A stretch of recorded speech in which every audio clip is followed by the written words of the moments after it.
Good morning, everybody. My name is Flavio Nebiolo, and I'm technical director in Rothoblaas company. Yes, the presentation of today is design and models of calculation of connection for mass timber constructions. I summarize here more or less the most important topics of this presentation. We start with a general overview about the design of CLT buildings and under horizontal loads. Then we will consider several types of timber connections. Laterally and axially loaded screws, and then also steel plate and angle brackets, all down and so on. Then a very, very fast overview about some innovative connections which we can use today. And then we conclude with an overview about the seismic design of the connections, considering stiffness and ductility. So when we have CLT walls in CLT buildings, we have to consider, when we have an horizontal load, a distribution of the forces, like in these pictures, with an increasing of the bending moment and the shear forces from the top to the ground. And so at the beginning, it's better to consider using a simplified analysis to understand how we have to calculate at the end our connections. So it's better neglect the stiffness, for example, of the connections and also the friction. At the end, we understand also better the roles of the stiffness and how to consider also this point, for example, in the FEM model. So first of all, we have to understand the behavior of a CLT panel and also the failure modes in the wood. We have to consider the bending moment, the shear, and the local tensions, which we have always in the CLT walls when we have an horizontal load. So under a bending moment, it's easy to verify the compressions and the tensile forces in the vertical walls, and we have to verify these kind of stresses. When we have to consider also shear forces and verify horizontals and vertical layers under this kind of stress.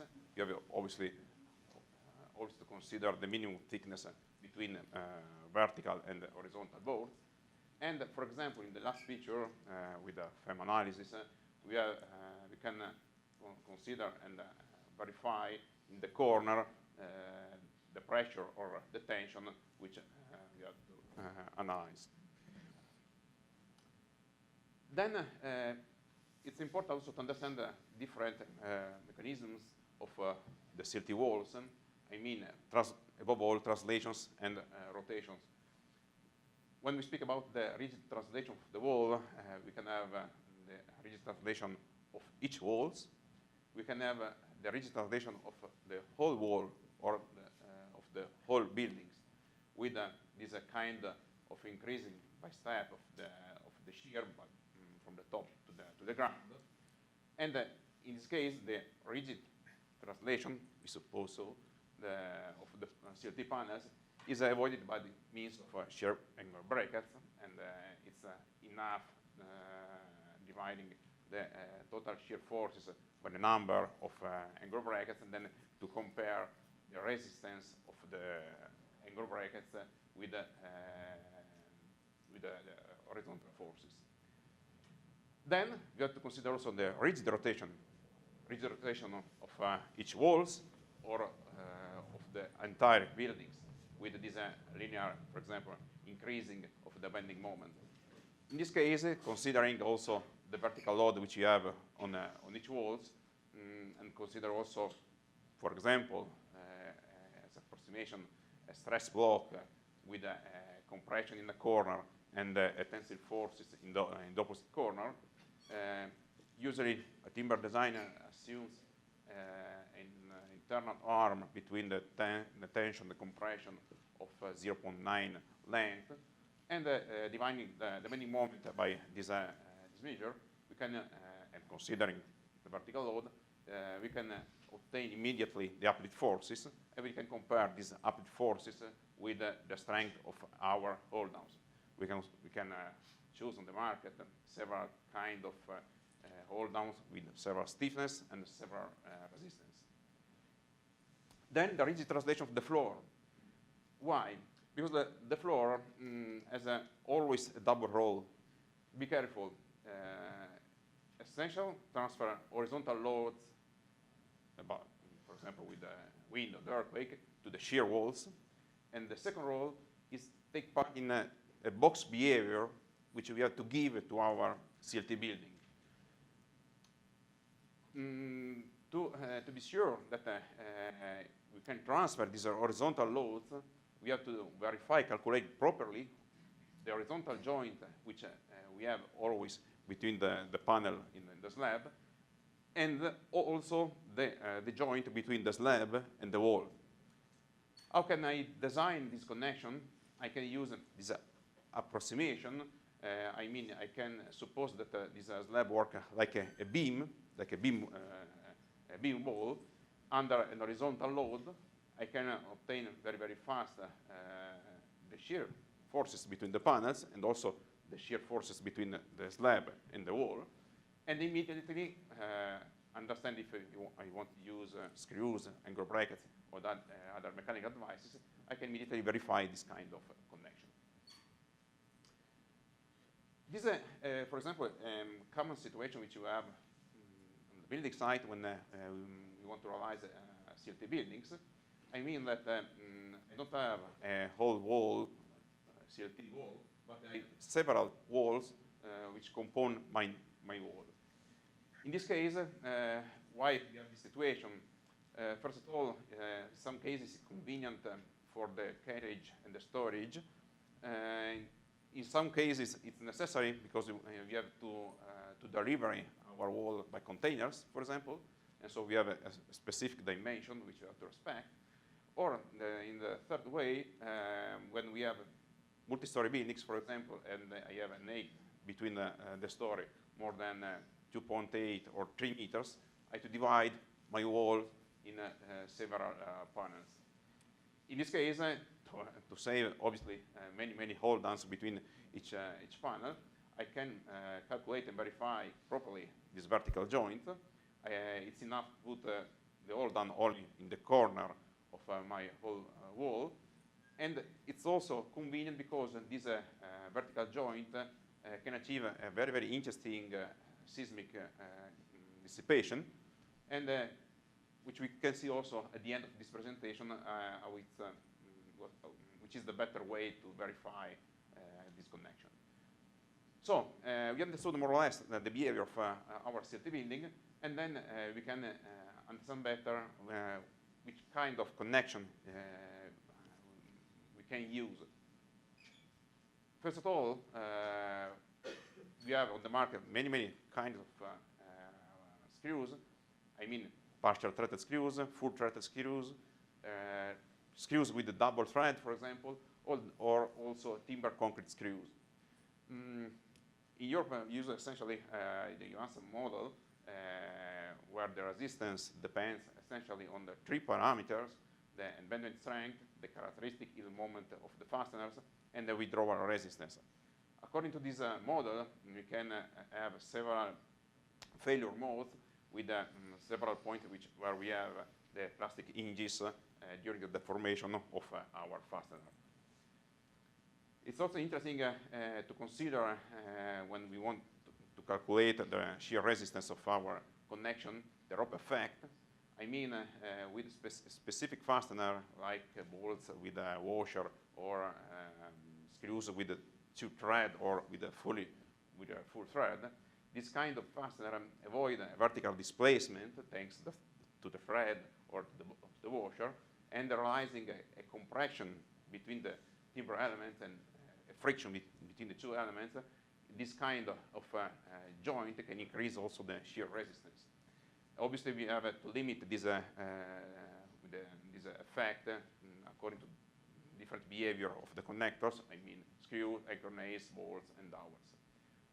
For this kind of mechanical devices, the withdrawal capacity is assumed like as the lowest capacity by withdrawal of the thread, heat pull with or without washer, and the tensile strength of the steel, obviously. So we speak about screws under shear forces, but we can use also, as explained also by Max, use the withdrawal resistance of our screws. Generally, we have to consider several failure modes. I mean the withdrawal of the thread, the heat pull strength, the heat resistance in combination with steel plates, for example, the steel resistance, also some effect like plug shear, and also the buckling effect. In Europe, we have generally two approaches to obtain the withdrawal resistance. And the first one by calculation, the second one by test, I mean according to European technical assessment.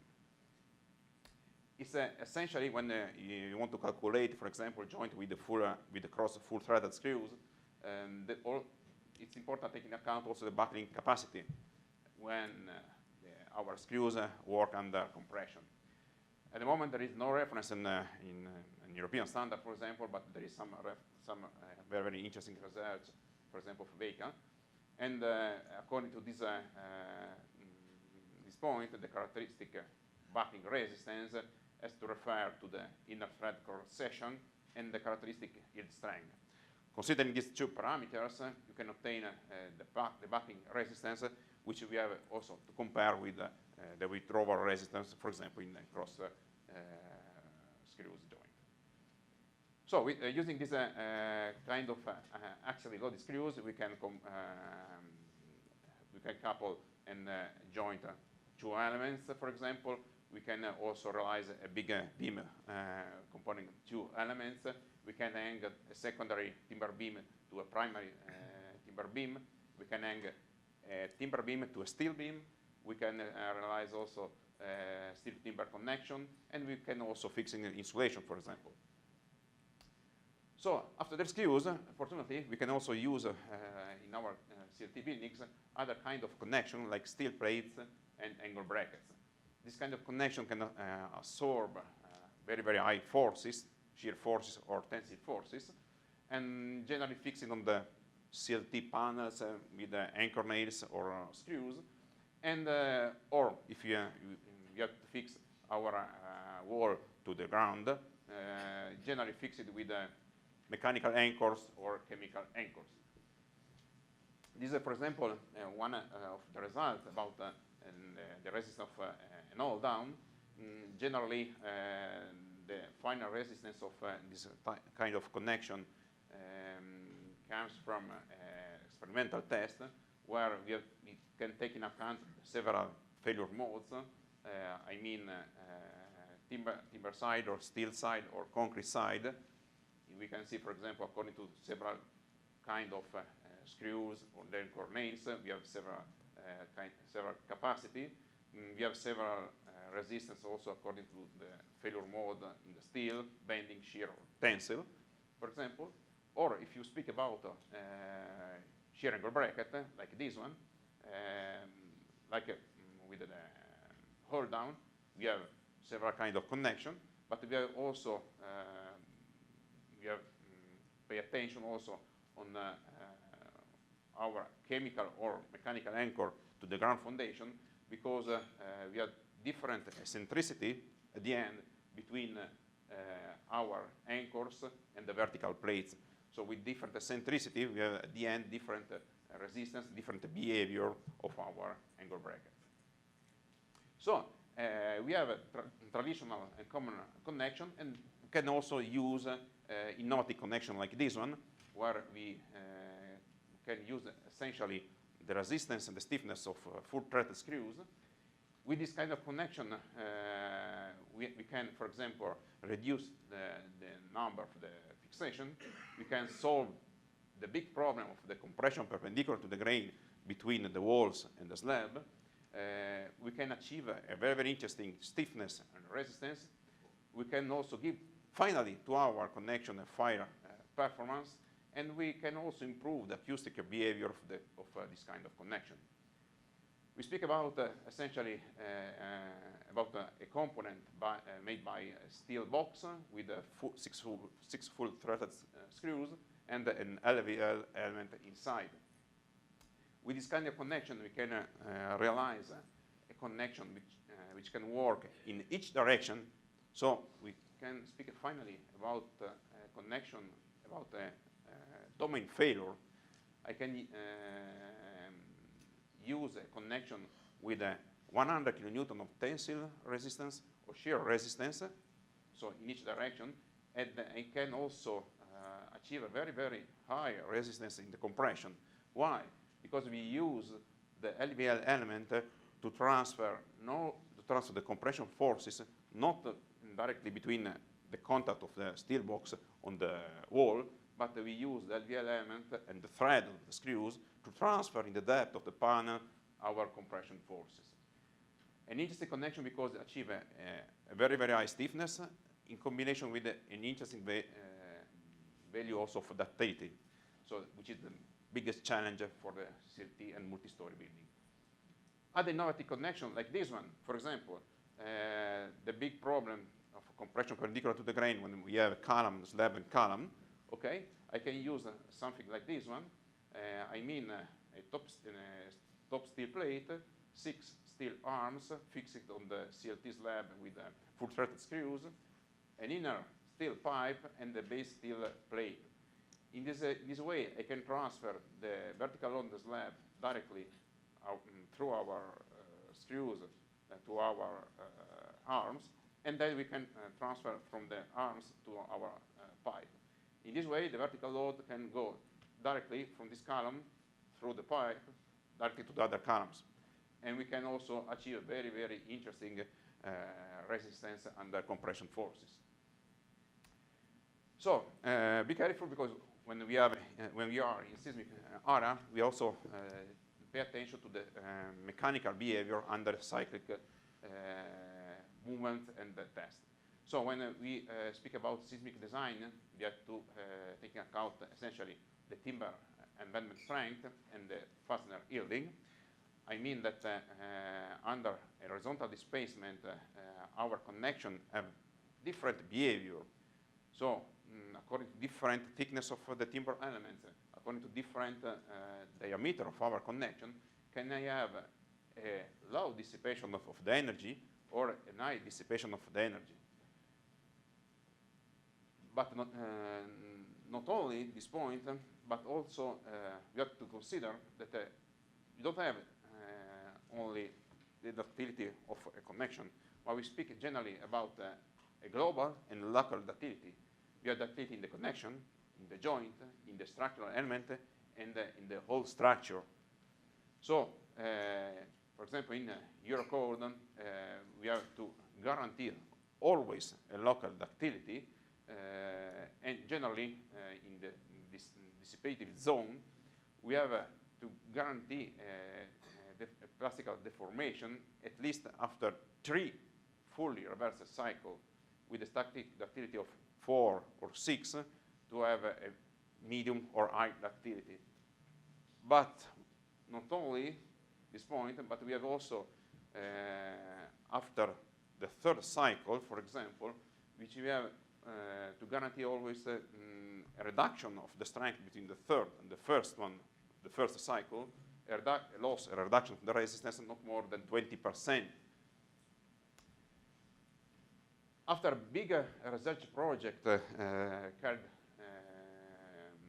out between our company university and several universities in Italy, we understood, investigated very, very well the strength, the stiffness, the ductility, and the loss of capacity of the most common joints in the CLT and timber buildings. I mean, joint with the screws, with angle brackets, hold on, and so on. In this picture, for example, we can understand the different behavior of partial threaded screws, full threaded screws. We understand immediately that with partial threaded screws, we can achieve an interesting value of ductility, but a low stiffness. And the opposite result when we use fully threaded screws with a very, very high stiffness, but sometimes a low ductility. Be careful also about using partial threaded screws, because it depends not only on the geometry, I mean on the thread, but the ductility of this kind of connection depends above all on the diameter and on the ductility of the core of our screws. These are then the results, for example, about the shear angle bracket and hold down. In this case, one of the most interesting results is the possibility to achieve a high ductility of in hold down, for example, with a partial nailing, and because in this way we can obtain always plasticization of our screws or nails. And another interesting point is that if you calculate, for example, the stiffness of our connection, I mean angle brackets or hold down with a theoretical approach, we have a specific value. If we compare this value with the value obtained by test, in some cases it's completely different. So be careful when you want to put in a very innovative software and you want to model also the connection. Be careful because you use always the real stiffness of the connection. If you want to avoid big mistake at the end when you want to understand the real action on your connection, and to avoid mistake also when you want to calculate displacement in the top of your building. So, conclusion. A complete range of connection system is now fortunately available for the design of CLT building. Innovative connections are also available on the market to solve a specific problem of stiffness and strength and compression perpendicular to the grain in multi-story building. We have investigated very well also strength, stiffness, and the cyclic behavior of connections, I mean screws, angle brackets, and so on. And be careful because the stiffness is the key parameters in the linear structural analysis, especially when numerical modeling is used to predict the dynamic properties of the building. Be careful also about oligocycle fatigue load test, because if you want to perform the fastener, you have always to guarantee a sufficient energy dissipation in your joint. And at the end, a partial fixing of the hold-down devices, for example, should be preferred in order to achieve a higher ductility when the hold-down devices are assumed as disparate connections, as in case of CLT walls. Thank you for your kind attention.